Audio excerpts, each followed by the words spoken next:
মনোযোগী হন। আলোচনার বিষয় মূল্যহীন দুনিয়ার প্রতি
that day, সেই দিন তথা বিচারের দিন, we seal over their mouth, আমরা তাদের মুখে মোহর লাগিয়ে দিব, মুখে টেপ মেরে দেওয়া হবে। ওয়াতুকাল্লিমুনা আইদিহিম, তাদের হাতগুলো আমাদের সাথে কথা বলবে। ওয়াতাশহাদু আরজুলুহুম বিমা কানু ইয়াকসিবুন, পাগুলো যা করেছিল পাশেই সাক্ষ্য দিবে।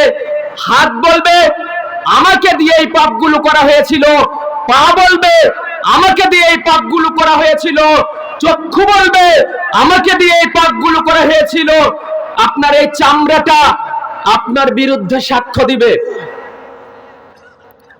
আনাস রাদিয়াল্লাহু তাআলা বলেন, কুননা ইনদা রাসূল সাল্লাল্লাহু আলাইহি ওয়াসাল্লাম ফাযাহিক, আমরা একদা রাসূল সাল্লাল্লাহু আলাইহি ওয়াসাল্লামের সাথে ছিলাম, হঠাৎ তিনি হাসতে শুরু করলেন, হাসছিলেন। ফাকালা হাল তাদরুনা মিম্মা আজহাক, এবার রাসূল বলছেন তোমরা কি জানো আমি কেন হাসছি? ওয়ালা কুননা আল্লাহু ওয়া রাসূলুহু আ'লাম, আমরা বললাম আল্লাহ এবং তার রাসূলই ভালো জানেন।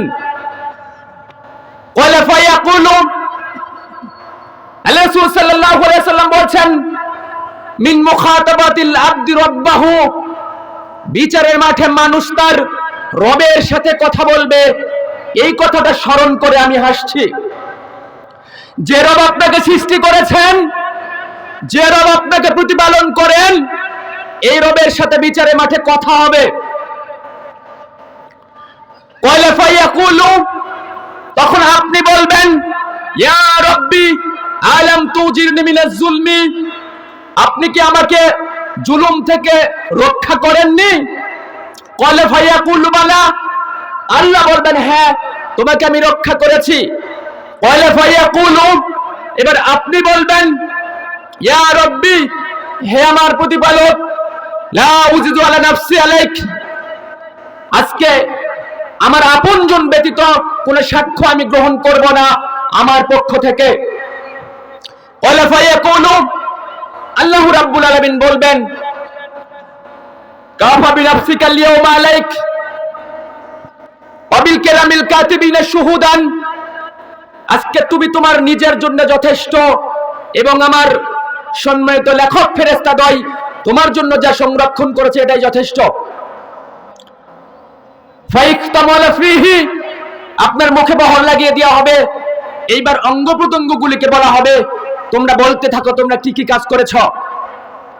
প্রত্যেকটা অঙ্গ প্রত্যঙ্গ যা পাপ করেছে তা বলতে থাকবে।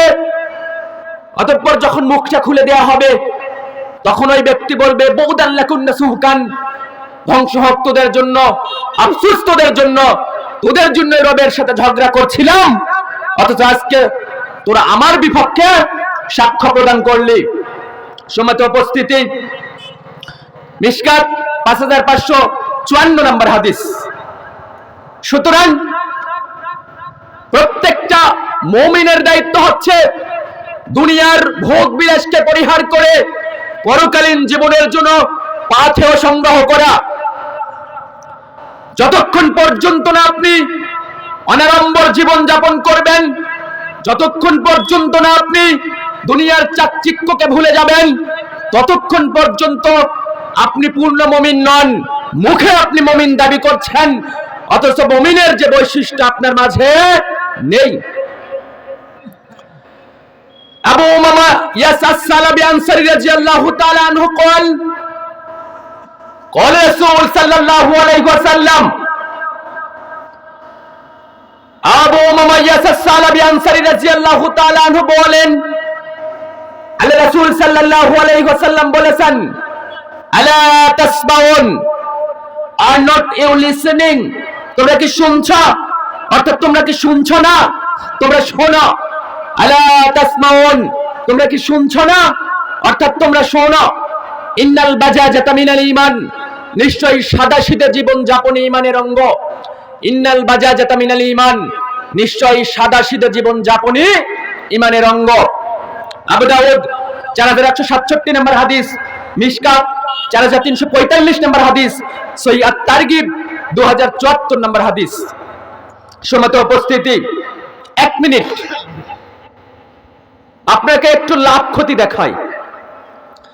সারাদিন বিভিন্ন কাজে ব্যস্ত ছিলেন, তারপরেও মাহফিলে উপস্থিত হয়েছেন। আল্লাহ রাব্বুল আলামিন যাদেরকে কবুল করেছেন তারা এসেছেন। প্রত্যেকটা বিষয়ে আমরা লাভ খুঁজি, মানে আমরা সচরাচর লোকসান নিতে চাই না। তাহলে এই যে গভীর রাত, তাতে করে প্রচন্ড শীত, আপনি এখানে বসে রয়েছেন, কি লাভ আপনার হবে? কতটুকু লাভ আপনি পেতে পারেন?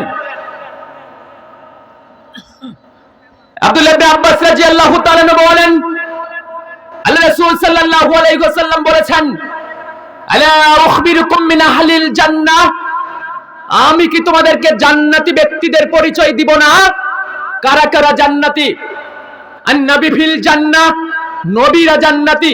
ও শাহিদ ফিল জান্নাহ, যারা তাগুতি শক্তি যখন, অন-ইসলামিক শক্তি যখন ইসলাম এবং মুসলিমদের ধ্বংস করার জন্য আক্রমণ চালায়, দিন ইসলামকে রক্ষা করার জন্য মুজাহিদের বেশে যুদ্ধ করে অতঃপর শাহাদাতের অমিত্র সুধা পান করে, এরা জান্নাতি।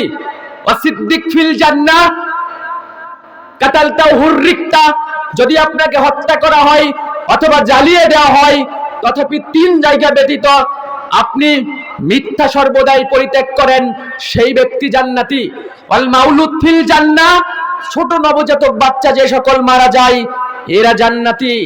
এরপরে আল্লাহ রাসূল সাল্লাল্লাহু আলাইহি ওয়াসাল্লাম বলছেন, ওয়াররাজুলু ইয়াজুরু আখাহু ফি নাহিয়াতিল মিসরি লা ইয়াজুরু ইল্লাল্লাহ, যেই ব্যক্তি আল্লাহর সন্তুষ্টি অর্জনের জন্য তার দ্বীনী ভাইয়ের সাথে সাক্ষাৎ করতে যায়, সেই ব্যক্তি জান্নাতি। এখানে যারা উপস্থিত হয়েছি, অধিকাংশের মনের নিয়ত কি? বাংলাদেশের সুনামধন্য আলোচক শেখ আব্দুর রাজ্জাক বিন ইউসুফ হাফিজাহুল্লাহর সুযোগ্য সন্তান আব্দুর রহিম বিন আব্দুর রাজ্জাক হাফিজাহুল্লাহ আসছেন, তাই না?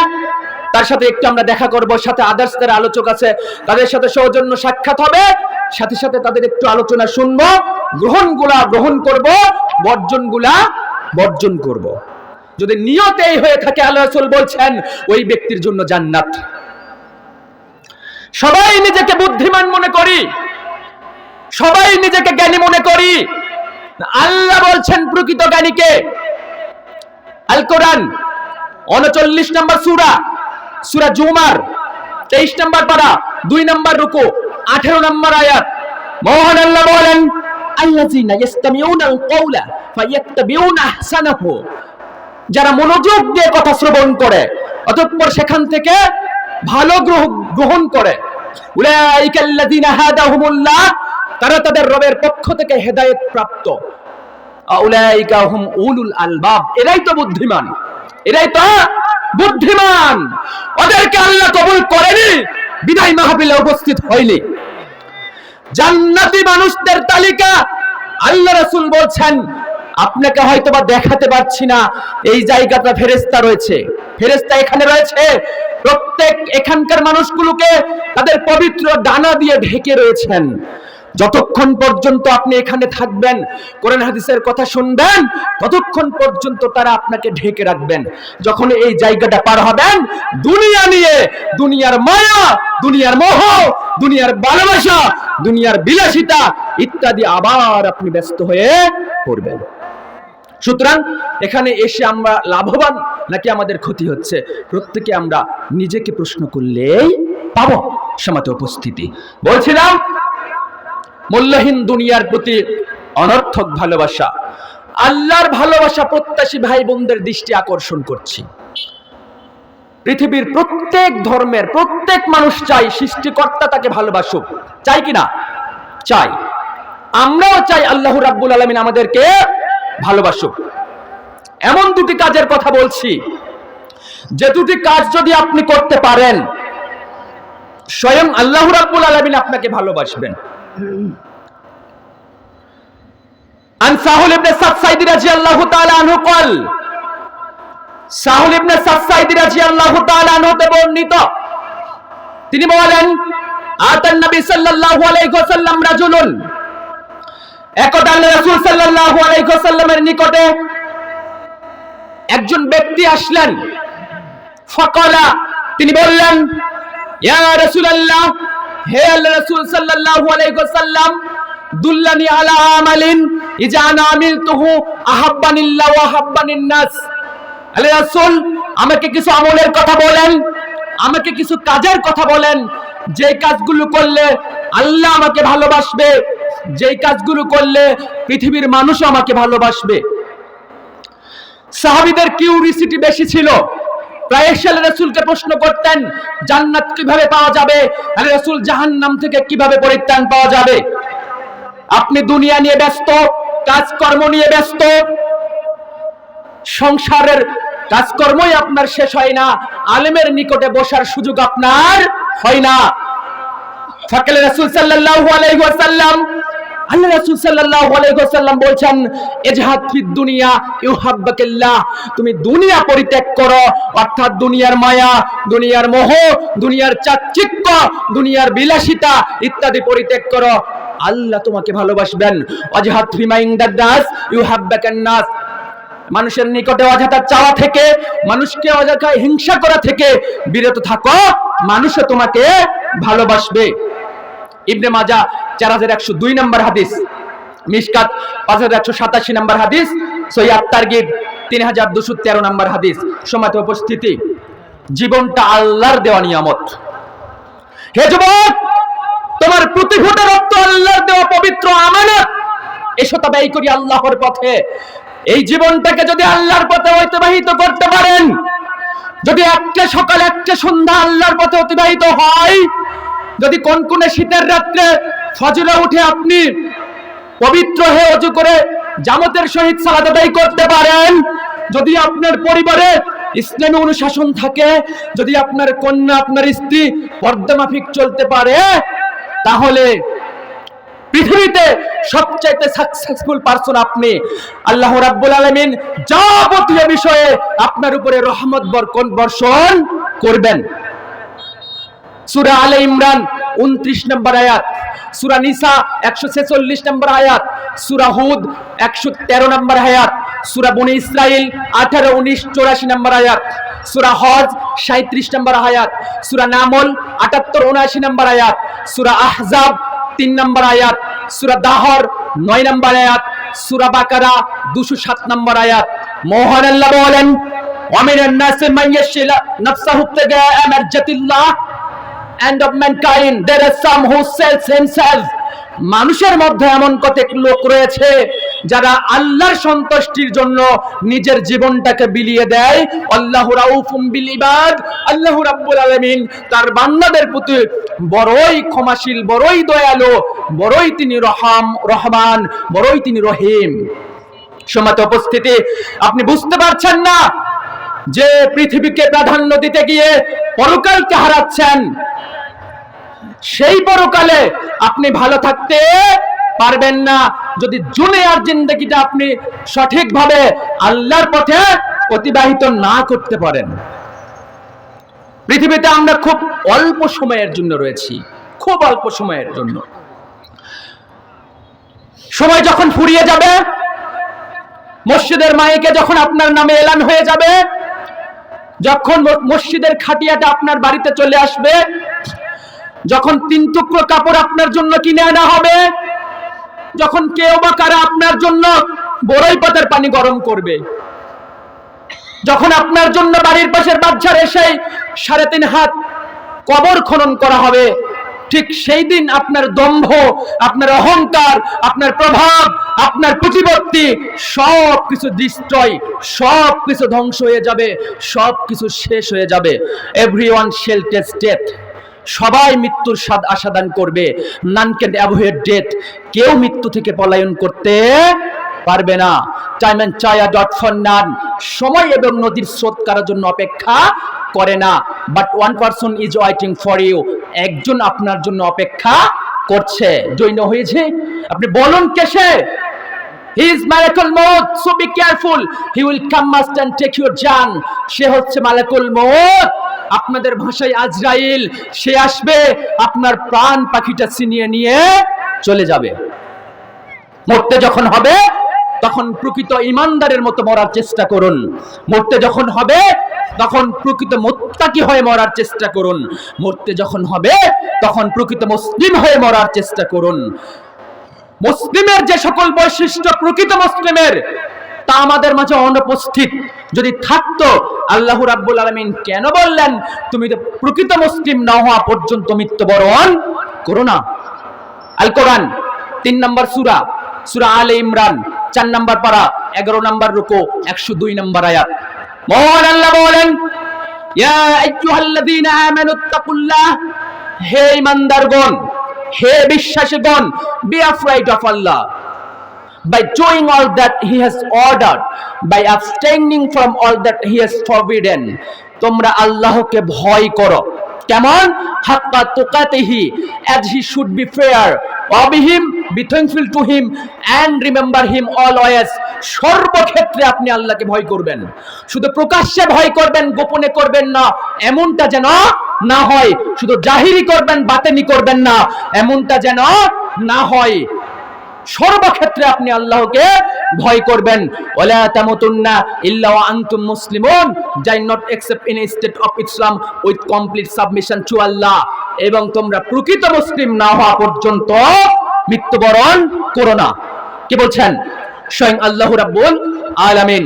অথচ আল্লাহ রাব্বুল আলামিন যে মহান উদ্দেশ্য নিয়ে পৃথিবীতে আপনাকে আমাকে প্রেরণ করলেন, পৃথিবীতে এসে আল্লাহর দেয়া নিয়ামত খেয়ে সেই মহান উদ্দেশ্য ভুলে গিয়ে পৃথিবীর সবচাইতে নিকৃষ্ট প্রাণীর একজন হচ্ছে মানুষ। আল্লাহর দেয়া নিয়ামত ভোগ করে অথচ তার শুকরগুজার করে না। শুকরগুজার মানে তার ইবাদত করে না। আপনাকে আল্লাহ এমনি পৃথিবীতে পাঠালেন তাই মনে করলেন? আপনাকে আল্লাহ রাব্বুল আলামিন এই খাবেন দাবেন ঘুরবেন এই জন্য পৃথিবীতে পাঠিয়েছেন? জি না, আপনি ভুল ধারণায় রয়েছেন। আপনি কোরআন হাদিস বুঝতে পারেননি। আল্লাহ এবং তার রাসূলের বাণীগুলো আপনার হৃদয়ে এখনো গঠিত হয়নি, হৃদয়ে ধারণ করতে পারেননি, যার কারণে এখনো আপনি দুনিয়ার জীবনকে প্রাধান্য দিয়ে পরকালকে হারাচ্ছেন। সম্মানিত উপস্থিতি, পৃথিবী একটা পরীক্ষা কেন্দ্র, আর আমরা প্রত্যেকে এখানে পরীক্ষার্থী। আল্লাহ রাব্বুল আলামিন পরীক্ষক।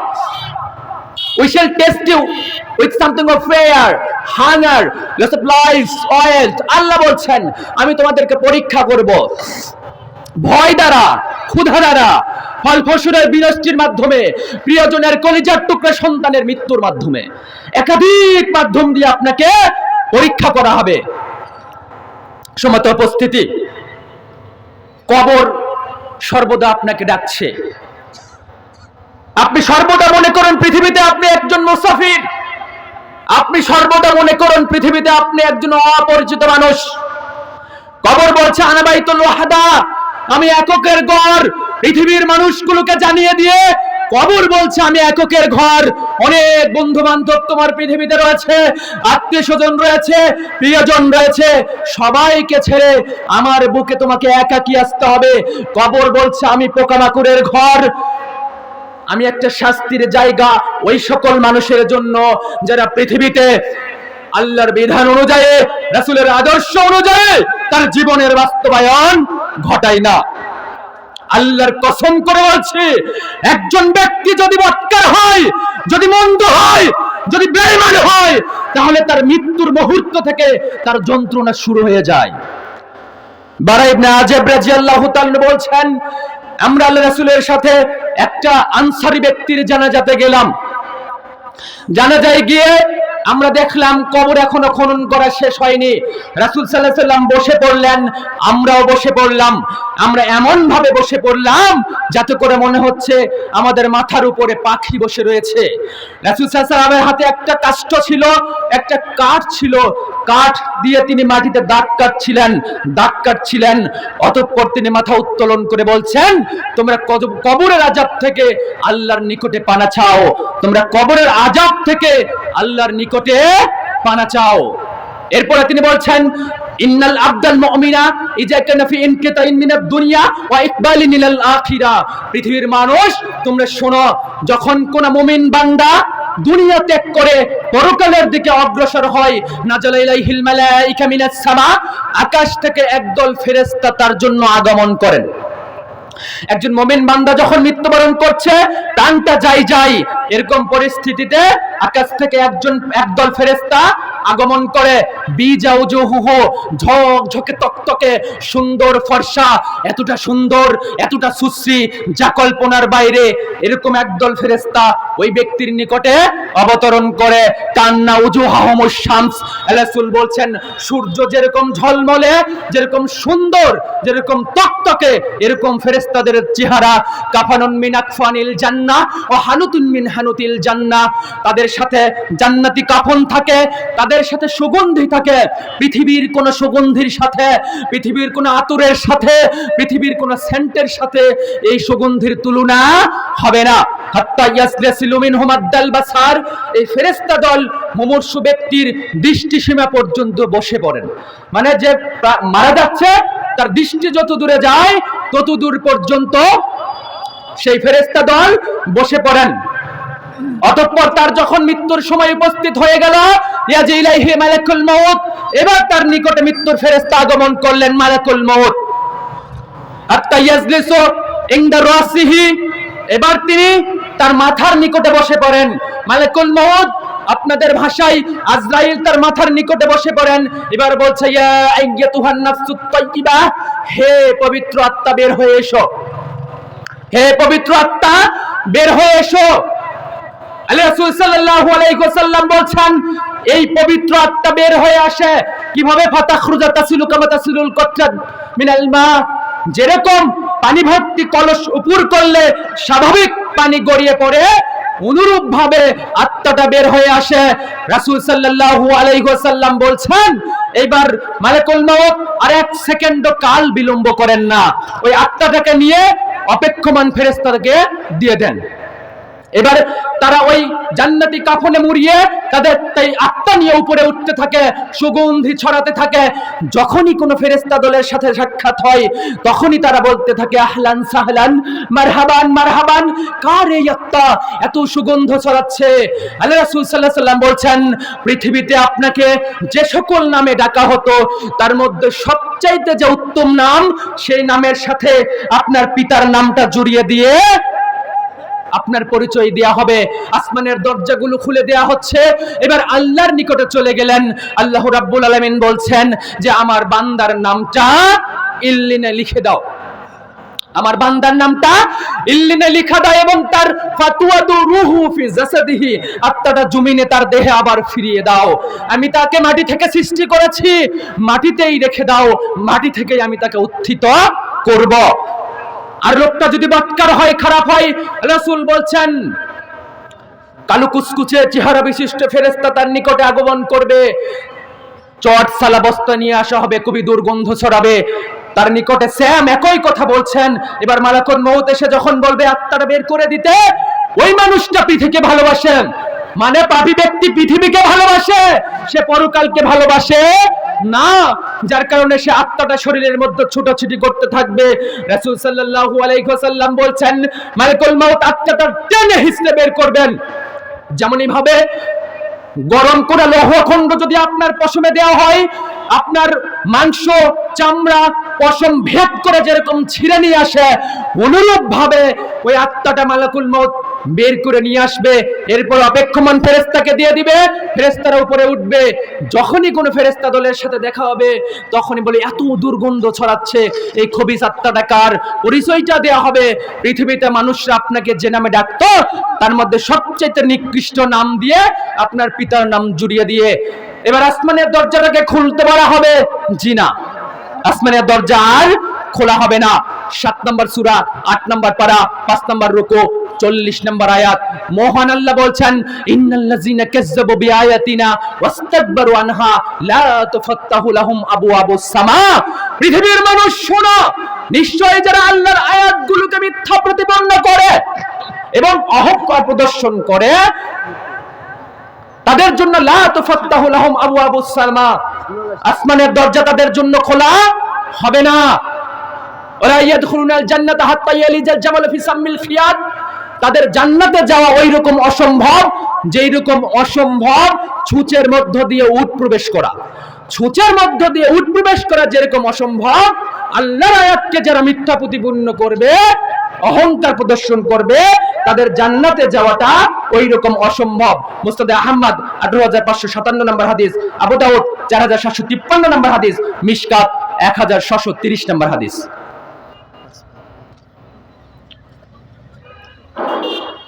আসসালামু আলাইকুম। আমাদের এই ধর্মীয় জলসার প্রধান অতিথি জনাব গজার হোসেন, আহ্বায়ক জেলা বিএনপি জয়পুরহাট, আপনাদের সম্মুখে সামান্য দু চার কথা বলে পরিচয় দিয়ে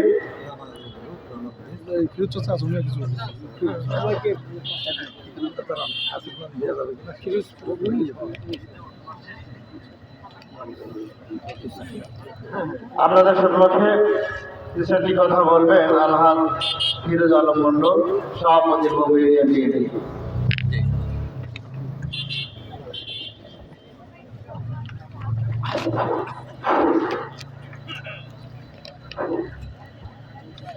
আউযু বিল্লাহি মিনাশ শাইতানির রাজীম। বিসমিল্লাহির রহমানির রহিম।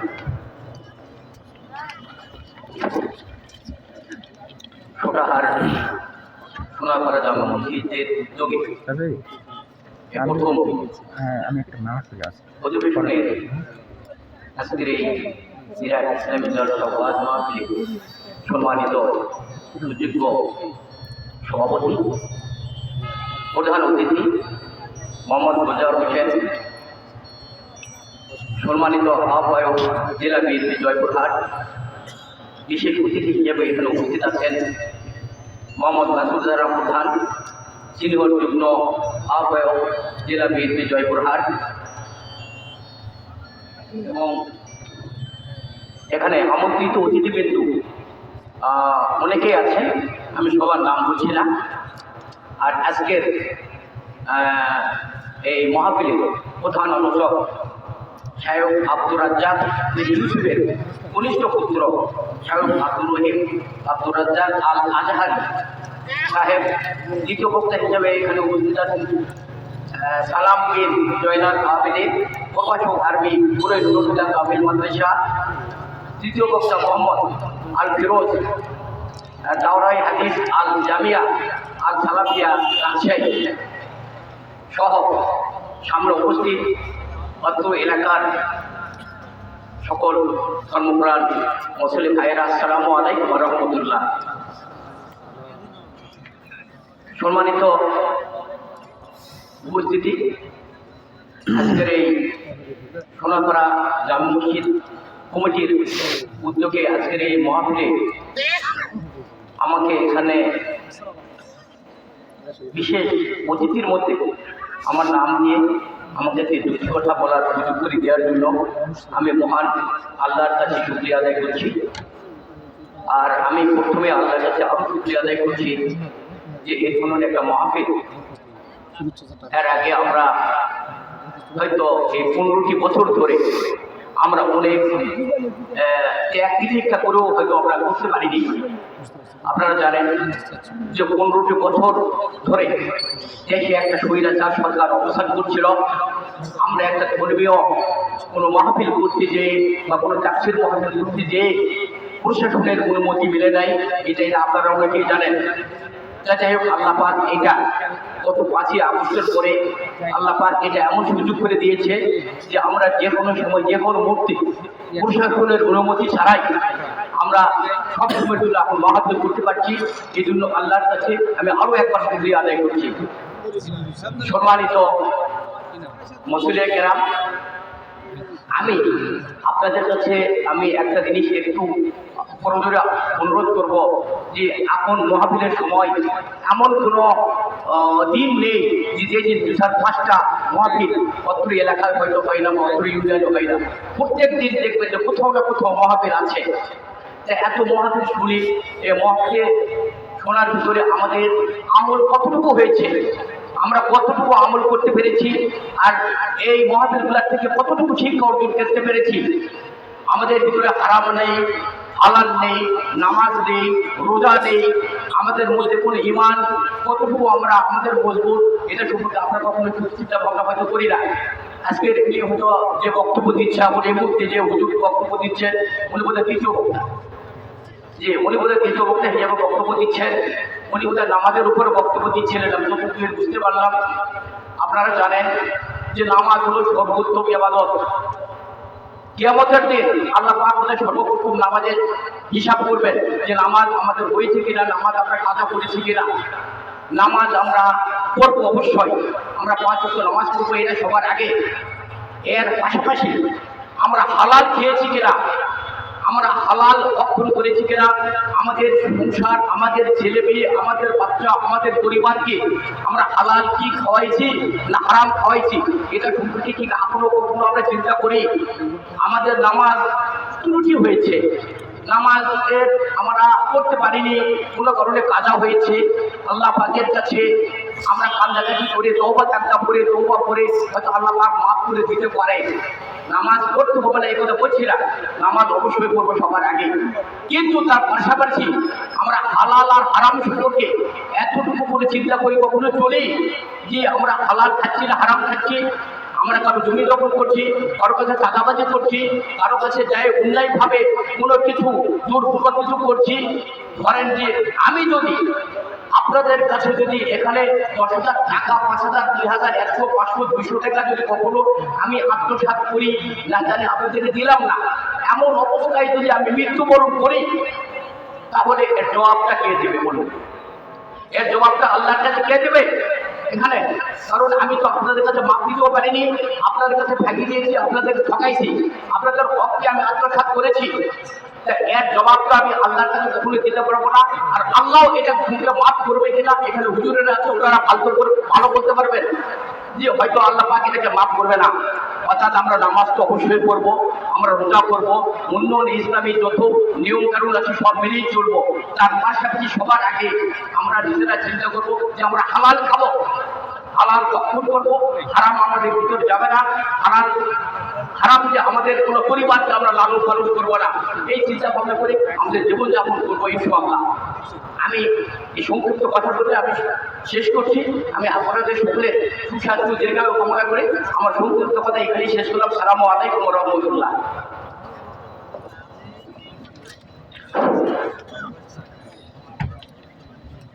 এ পর্যায়ে বিশেষ অতিথি যারা মামুন মাসুদ আপনাদের সম্মুখে সংক্ষিপ্তভাবে কিছু কথা বলবেন।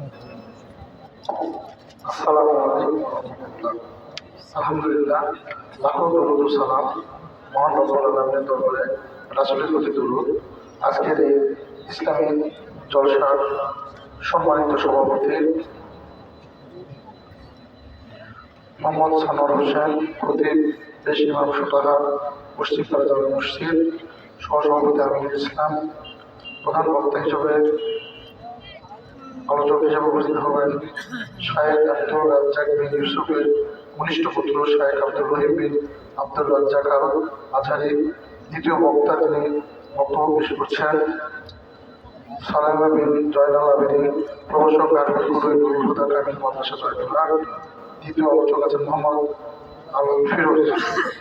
আজকের অনুষ্ঠানের সম্মানিত প্রধান অতিথি জনাব গুলজার হোসেন, বিশেষ অতিথি মোস্তাফিজুর রহমান এবং আমাদের প্রিয় প্রিয় মন্ডল সাহেব ও আরও বিশিষ্ট অতিথির তালিকা মনে করব, দেখতে অনেক সময় লাগবে।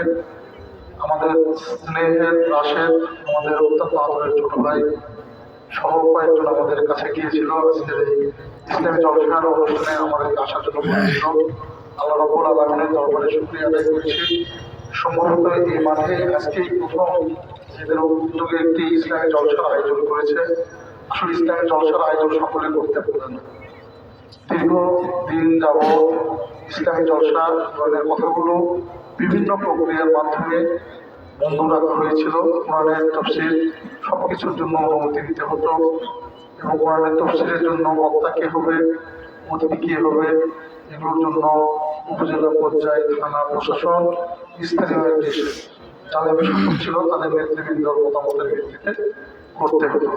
তারপরে কিছু কিছু জায়গায় জলসা হতো, সেই জলসাগুলোতে যদি হকের কথা বলতো, বাতিলের বিপক্ষে যেত, অন্যায়কারীদের বিপক্ষে যেত, আমাদের নবী রাসূলের সন্তান যারা, আওলাদ যারা, যারা আমাদের ধর্মের শিক্ষা দেয় তাদের সঙ্গে অনেক সময় অনিয়ম করা হয়েছে, অবিচার করা হয়েছে।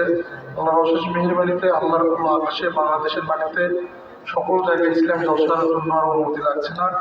আগে গান বাজনার জন্য অনুমতি লাগতো না, ইসলামী জলসার জন্য অনুমতি লাগতো। সেইখান থেকে আল্লাহ তাআলা আমাদেরকে মুক্তি দিয়েছে। সেই জন্য ইসলামী জলসাগুলো আরো বেশি থেকে বেশি হওয়া দরকার, যাতে করে আমরা যখন ইসলামী জলসায় আসি আমাদের মনের মধ্যে যে সকল বিভ্রান্তি বিভ্রান্ত যে আবর্জনা পাপের আবর্জনাগুলো থাকে এগুলো থেকে আমরা অনেক কিছু নিষ্কৃতি পাই। আল্লাহ রাব্বুল আলামিনের দরবারে প্রার্থনা করব আয়োজক কমিটি যে সুন্দর আয়োজন করেছে আল্লাহ তাআলা যেন তাদেরকে বেশি থেকে বেশি এরকম আয়োজন করার তৌফিক দান করেন। আমরা আপনাদের কাছে দোয়া চাই। আমাদের দলের পক্ষ থেকে আমাদের দলের প্রেসিডেন্ট সহ অনেকেই 5ই আগস্ট জুলাই আন্দোলনে অনেকে শহীদ হয়েছেন, নিহত হয়েছেন, সেই পরিবারের জন্য আমরা দোয়া চাই। এবং আমাদের দলের সম্মানিত চেয়ারম্যান তারেক রহমান সাহেব বাইরে আছেন, তিনি যেন সকল হয়রানিমূলক মামলা থেকে প্রত্যাহার হয়ে দেশে যেন আসতে পারে এই দোয়া চাই। আমার পিতা মরহুম মদনী প্রধান আপনাদের মধ্যে সর্বশেষ সংসদ সদস্য নির্বাচিত ছিলেন, তিনি বিরোধী দলের এমপি ছিলেন, তিনি কাজকর্ম করতে অনেক কথা বলেছিলেন, হয়তো অনেক কথা রক্ষা করতে পারেননি। আপনারা তাকে তার কর্মকাণ্ডে যতটা বলবেন দেখবেন আপনারা তোমার সুন্দর দৃষ্টিতে দেখবেন। তিনি বিরোধী দলের এমপি থাকা অবস্থায় চেষ্টা করেছেন যে সকল উন্নয়নগুলো ছিল মসজিদ, মাদ্রাসায়, ঈদগাহ ময়দান সহ বিভিন্ন প্রতিষ্ঠানের কাজের চেষ্টা করে গিয়েছেন। আল্লাহর অশেষ মেহেরবানিতে হয়তো কোনো কাজ করতে পেরেছেন, কোনোটা করতে পারেননি। আগামী দিনের জন্য আপনারা সকলে ভালো থাকবেন, সুন্দর থাকবেন, সুস্থ থাকবেন এবং আল্লাহর হক এবং আমাদের হালাল হারাম মেনে চলবো, ইনশাআল্লাহ ইমানের সঙ্গে চলবো, 5 ওয়াক্ত নামাজ আদায় করবো, সকল অন্যায় কাজ আমরা পরিহার করবো। আপনারা সকলে ভালো থাকবেন, সুন্দর থাকবেন। এই মসজিদের উদ্যোগে যে ইসলামী জলসা করেছে, আমি আছি, হুজুর ভাই আছে, আমরা জনপ্রিয় রাজনৈতিক দলের আমরা দুজন নেতা প্রেসিডেন্ট সেক্রেটারি দায়িত্বে আছি আমরা বর্তমান। যদিও আমাদের দল রাষ্ট্রীয় ক্ষমতায় নেই, দীর্ঘদিন থেকে আমরা সরকার ক্ষমতার বাহিরে আছে, এখনো আমরা 5ই আগস্টের পরে বাহিরে আছি। তারপর আমরা চেষ্টা করবো মসজিদের উন্নয়নের জন্য। আমাদের বিভিন্ন পরামর্শ করে আমরা কোথাও ঘোষণা দিই না, আমরা যত সহযোগিতা করবো ইনশাআল্লাহ এই মসজিদের জন্য। আপনারা ভালো থাকবেন। আসসালামু আলাইকুম।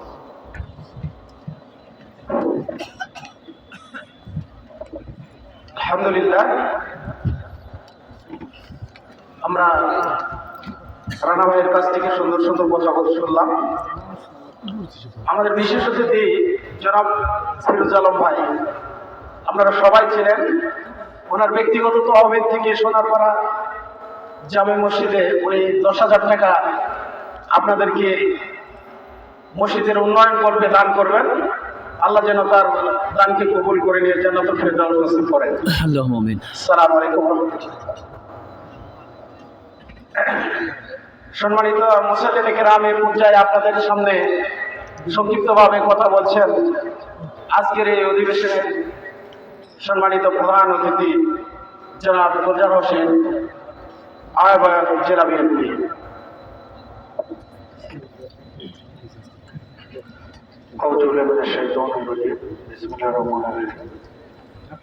শতহার করা জামে মসজিদের উদ্যোগে ইসলামী জলসা মাহফিল, সম্মানিত সভাপতি জনাব সানোয়ার হোসেন এখন বক্তব্য রাখছেন। সালেম বিন জয়নাল আবেদিন প্রভাষক আরবি নুরুল হুদা কামিল মাদ্রাসা জয়পুরহাট।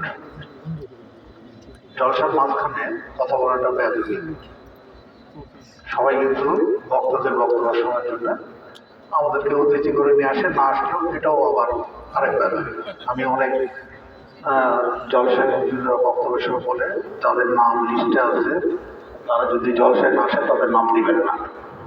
এই জন্য আসা, সারাদিন কাজ করতে আছে, তাদের ফাঁকে 2 জনের শরীর তারপর সোঠার আমার রাশেদের বাবা আমার নাম আসে, রাশেদ আমার মামা আসে। তার সাথে এমনভাবে দাওয়াত করলেন যে মামা যদি না আসেন তাহলে আমি কিন্তু ভুলে গেছিলাম। আমি এই দাওয়াতটা টেবিলে রাখছি, আসলে কথা বলবো না। আমার বেয়াদবি হুজুরের বক্তব্য রেখে একজন প্রভাষক আরবির প্রকাশক সে বক্তব্য দিচ্ছেন, বাবার কাছ থেকে মাইকটা নামান কবুল নাই। আমি জগের সিদ্দিকা কামেল মানুষে আমার অধ্যায় শুরু, তখন আমরা লেখাপড়া করতাম উর্দু, রফসে ডর, সফসে মিল, উসে গা, গুল্লাকর, রসমিলে, হকর, রক, খদ্দে, কেউ এই শোনালো পরে আজানের ধ্বনি, মর্মে মর্মে সেই সুরবাজি লোকে সুবদর। তারপরে আমাদের এখন আগম বাগম সব চলে এসেছে। এই জলসার মাধ্যমে এখন শিক্ষাটা অর্জন আমাদের নিতে হবে। আমাদের ইসলামিক শিক্ষাটা তুলে দিচ্ছে মসজিদের পরিবর্তে মসজিদ মন্দির দিয়ে, এটা আবার সিলেবাসটা চেঞ্জ করে আমাদের আরবি প্রকাশক আছেন, বক্তব্য দিচ্ছেন পানি বক্তব্য।